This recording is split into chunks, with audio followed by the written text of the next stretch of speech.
Popular front ഇന്നൊരു ഭീകരതയിൽ അഴിഞ്ഞാടുകയാണ്.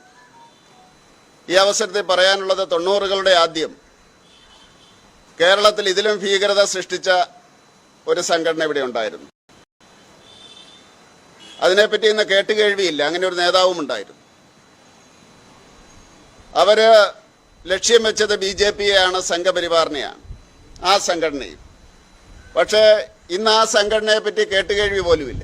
ഏതാണ്ട് ആ അവസ്ഥയിൽ തന്നെ രാഷ്ട്രീയപരമായിട്ട് ആശയപരമായിട്ട് പോപ്പുലർ ഫ്രണ്ടിനെ നേരിടുവാൻ ഭാരതീയ ജനതാ പാർട്ടി തീരുമാനിച്ചിരിക്കുകയാണ്.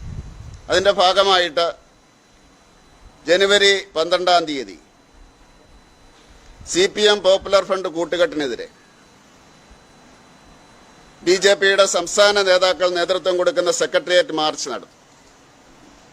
മാർക്സിസ്റ്റ് പാർട്ടിയും പോപ്പുലർ ഫ്രണ്ട് ഒരു കാര്യത്തിൽ യോജിക്കുന്നുണ്ട്. പ്രതിയോഗിയെ ഉന്മൂലനം ചെയ്തുകൊണ്ട് വേണം അധികാരം പിടിക്കാനെന്നാണ് കമ്മ്യൂണിസ്റ്റുകാർ പഠിപ്പിക്കുന്നത്. പോപ്പുലർ ഫ്രണ്ട് വിശ്വസിക്കുന്നത് പ്രതിയോഗിയെ ഇല്ലായ്മ ചെയ്താൽ സ്വർഗം കിട്ടുമെന്നാണ്. അപ്പോൾ അതുകൊണ്ട് രണ്ടു കൂട്ടരും വിശ്വസിക്കുന്നത് ഉന്മൂലന സിദ്ധാന്തത്തിലാണ്, പ്രതിയോഗികളെ കൊല്ലുക എന്നുള്ളതാണ്.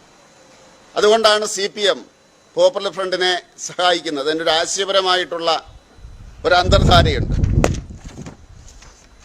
അപ്പോൾ മാർക്സിസ്റ്റ് പാർട്ടിയുടെ ഈ പോപ്പുലർ ഫ്രണ്ട് പ്രേമം അവസാനിപ്പിക്കണം, നിഷ്പക്ഷമായിട്ട് പോലീസ് പെരുമാറണം, രഞ്ജിത് ശ്രീനിവാസിൻ്റെ കൊലപാതകത്തിലെ പ്രതികളെ മുഴുവൻ അറസ്റ്റ് ചെയ്യണം എന്നാവശ്യപ്പെട്ടുകൊണ്ടാണ് ജനുവരി മാസം 12-ാം തീയതി സെക്രട്ടേറിയറ്റ് മാർച്ച് നടത്തുന്നത്.